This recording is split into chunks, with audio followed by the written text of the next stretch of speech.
What's going on, YouTube? This is SG1 Sports, and you're watching our college football channel. Our 2021 schedule previews and projected record series continues with the Auburn Tigers. We're going to look at their schedule and again give you a projection on what their record could be based on how tough that schedule is. Auburn always has one of the toughest schedules really in the country because they have to play Alabama every year. They have to play all the teams in the SEC West, and they have to play Georgia every year, who has of late been the best team in the East. I know Florida wound up winning the East last year, but most of the time Georgia, at least in recent history, has been the team out of the East that's been the best. Plus, they have done a pretty good job scheduling tough opponents in the non-conference as well. So when you put all that together, again, Auburn's schedule seems to always be very difficult. You look at the schedule here for 2021, you see 6-5 last year. They wound up playing 11 games. Schedule this year is once again tough. They will play Penn State in the non-conference on the road. I know Penn State was down last year, but I think that's going to be a very tough test for Auburn. New coaching staff, a lot of changes here. It's a team that is kind of tough to figure out. Honestly, we don't really know what we're going to get, but this schedule could tell us a lot about how successful they might be in 2021. So let's look at the games first that are not in the SEC West, the teams outside of their division. In the non-conference, they'll play Akron, Alabama State, Penn State on the road, and Georgia State. So outside of Penn State, they don't really have any tests there. But again, Penn State, a very tough matchup on the road outside of the SEC. And then in the East, they will play Georgia, who they play every year, of course. They'll get them at home this year. And then they'll play South Carolina on the road. Last year, they lost to South Carolina in a game that wasn't supposed to happen. It only happened because of the all-SEC schedules, the 10-game schedule. And a game that Auburn really let get away. Now they will play them again on the road. Interesting matchup there. But I think overall, when you look at the fact that they have to play Georgia every year, South Carolina is not the toughest draw to get out of the East. I think you want South Carolina this year, you want Vanderbilt, or you want Tennessee. Just because I think those three teams are going to be down a little bit. So that's good news for Auburn. Get South Carolina there out of the East. Again, they did beat them last year, though, so who knows. But back to the schedule now. They will open things up on September 4th, first Saturday of the college football season, week 1. Of course, we do have some games on week 0, but the first full Saturday against Akron, September 4th, at home, and then Alabama State on September 11th, also at home. 2 games, and this is big. I think very important for Auburn to have a couple of easier games to start the season because of all the coaching changes, because of their 3 biggest receivers being gone and Bo Nix needing to build chemistry with these other guys. I think it's going to be very, very big to get those 2 games to start the season off before they go on the road to face Penn State in what will be, again, a very tough matchup. Georgia State after that. So you get 3 out of your first 4 games that shouldn't be too tough. Yes, Penn State is on there, but you get all these out of the way before you play an SEC opponent. And I think that works out well for Auburn before they start that SEC run, because they're not going to have to be, they're not going to be thrown in the fire week 1 against Georgia or LSU or whatever. So I think that works out. But then they go in the month of October and they will begin SEC play. And they will not begin with an easy opponent. It'll be LSU on the road October 2nd. Obviously going to be a very tough matchup there. I think they were supposed to play LSU like before Alabama last year before the schedules changed. So now it's back to earlier in the schedule, which is where they traditionally have played LSU. And then they'll play Georgia on October the 9th at home. But those are going to be very tough matchups there to start off SEC play. LSU on the road, Georgia at home. Then they'll play Arkansas on October 16th on the road. Ole Miss on October 30th, the day before Halloween, at home. They'll play Texas A&M on the road on November 6th. And then Mississippi State, November 13th at home. And what do you notice here? If you start with really week 2 with Alabama State, home game, road game, home game, road game, home, away, home, away, home, away. South Carolina there on October, I keep saying October for some reason, November 20th. And then Alabama on November 27th, again at home. So that's the deal here with the schedule.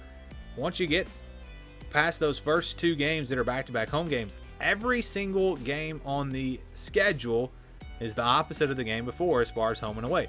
That's interesting, and I think that works out well. I think you want it that way. I don't think you want to have to play back-to-back road games. Of course, it's nice to have a couple of games at home in a row, but that's what they'll be doing. They'll be home, away, and that is very interesting. So again, when you look at the schedule, where is the toughest stretch? Where is the stretch that could give them the biggest problem? I think it's right away. I think it's LSU, Georgia back-to-back. I think that's going to be the toughest back-to-back games. There are plenty of tough opponents, of course, in the SEC, and they do get their bye week at an interesting time. It'll be on October 23rd between Arkansas and Ole Miss.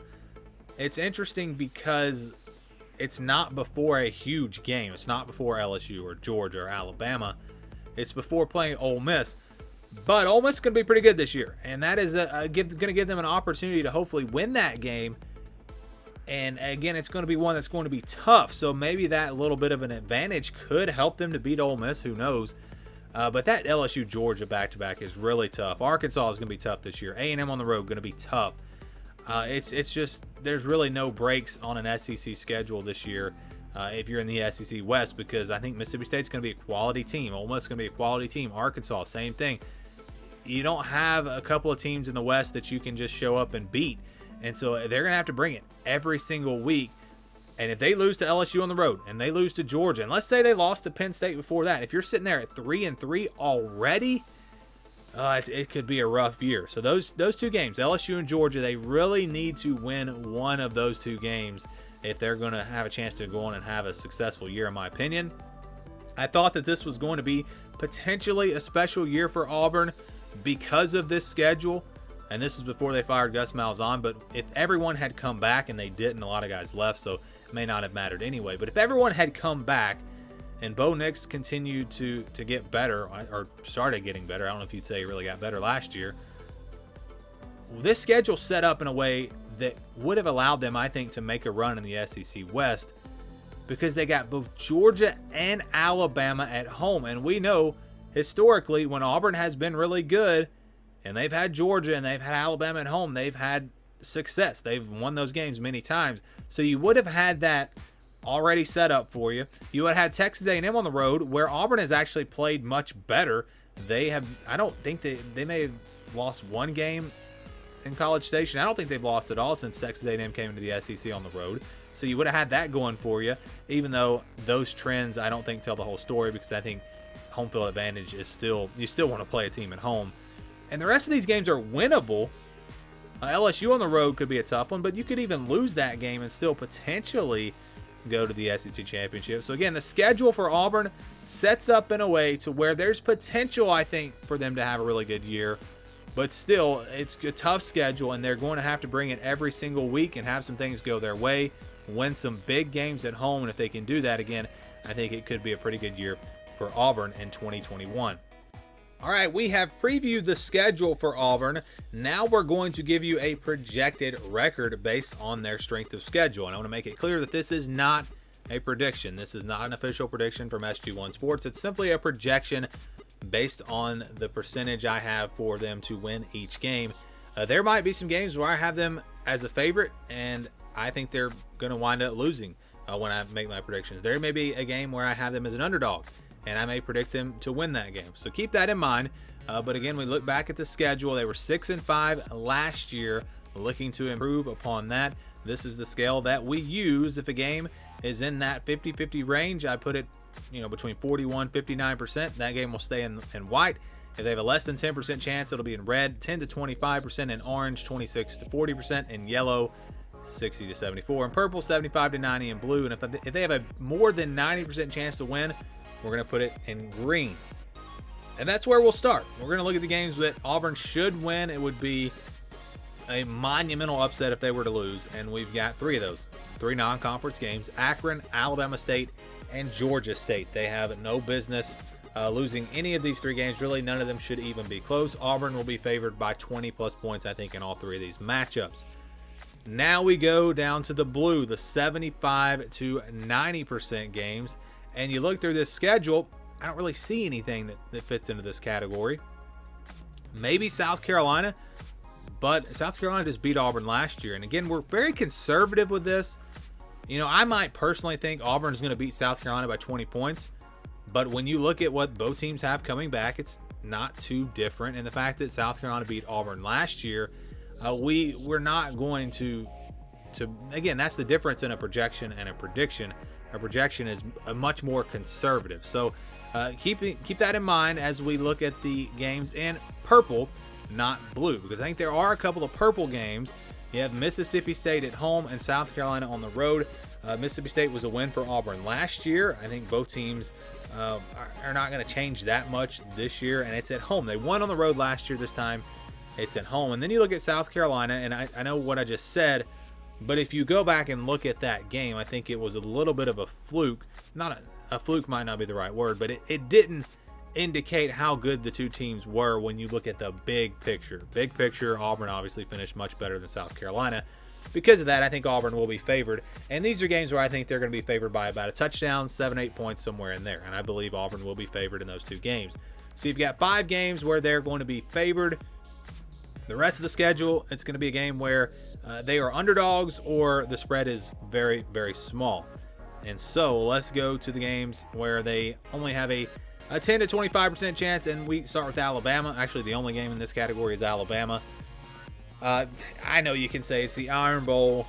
It should be in the 26 to 40% range just because it's the Iron Bowl, because it's at home. I get that, but I just don't think Auburn is anywhere near Alabama as a program right now, and with all the turnover and everything. It's closer to 25% than 10% for me, but I just think this is going to be a very tough game for Auburn to win. When you look at Alabama and you look at the talent that they have coming back this year, they've got enough to once again be an elite team, the best recruiting class in the history of recruiting. So yes, Alabama I think will be favored by a lot in this game. I think this is a double-digit game for Alabama. They'll be favored by 14, 17 points, somewhere in there. And I look at it with Georgia and Alabama, and you could say that those two teams should be in the same category. Alabama just is so much more consistent than Georgia. We think Georgia's going to be really good this year, but they haven't really proven it to the level of Alabama. So because of that, because that game also is a rivalry, and it's earlier in the year, I'm going to keep Georgia in the yellow, and we're going to add LSU and Texas A&M in the yellow as well. Again, you can make an argument for Georgia being in the orange. You can make an argument for Alabama being in the yellow. So we're just going to kind of split it. So if it's tough to figure out, maybe we just should split it. And that's the way it worked out. LSU on the road, very tough place to play. Auburn hasn't won there in a long time. And again, Georgia, I think, will be favored by about a touchdown, even on the road at Auburn. Texas A&M, I mentioned earlier that Auburn has actually done really well on the road at Texas A&M.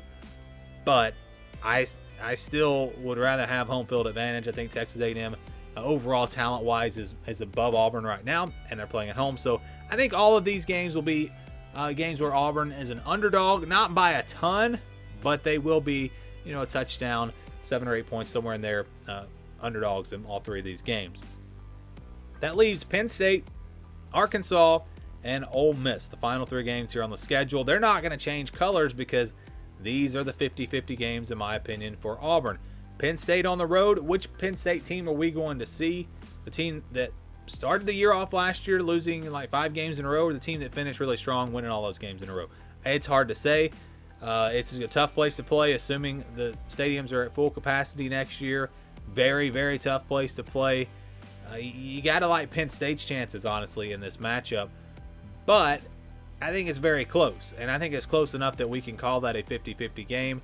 Arkansas, I know the controversy last year. You can say they beat Auburn last year, and now it's on the road. So, yes, Arkansas absolutely has a chance to win this game. Ole Miss game was also close last year, so I could see that one going either way as well. If I was going to say if I was going to guess what Vegas would do, I'd probably have Arkansas as a 3-point favorite, and I'd have Auburn as a 3-point favorite over Ole Miss just because of home field advantage. Also, Auburn does get that bye week between Arkansas and Ole Miss as well.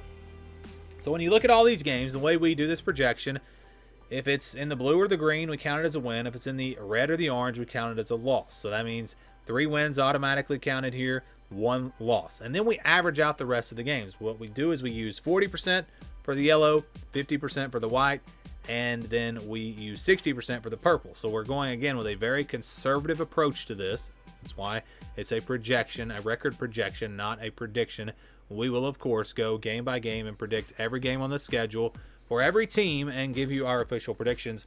But that's not for many, many months once we do more research and look into these teams a lot more. But when you go through and you average all this out, you got 2 games they'll be favored in, I think. 3 games they'll be underdogs. 3 games where it's going to be close to 50-50. And when you do the math there and you average all this out, the projection for Auburn in 2021 is 7-5. 7-5, the projection for this Auburn team. And so again, when we're talking about Penn State, LSU, Georgia, Arkansas, Ole Miss, Texas A&M, Mississippi State, South Carolina, you've got 8 of those games, 8 of those big swing games. And with the math here, you would kind of split those games. So you got 3 there. Let's say they did lose to LSU, Georgia, and A&M and did beat Mississippi State and South Carolina. The projection would actually have them winning 2 of the 3 50-50 games, although it's very close. They're actually closer to 6-6 than they are to 8-4. But if you throw Alabama in there, or we add them back to, say, the yellow, and we say that is a game that Auburn has a chance in, or a better chance, they would still be 7-5. That wouldn't even change the projection. So that's what I mean by they were really closer to 6-6. Even if you add that in there, that does not get them to 8-4. They would still win 4 of those 9 games. So the projection for Auburn, 7-5, with several games that could really go either way. Some that they're going to be favored in, some that they're going to be underdogs, some that I think really are 50-50 games. How they play in those games obviously will determine their record, and it could be one of those situations where, how do you do in those close games? What's your record in those close one-possession games? That could decide how well the season goes for Auburn. So what do you guys think? Do you agree or disagree with this projection? What's your projection? Give me your thoughts down in the comments below, and thank you for watching this video.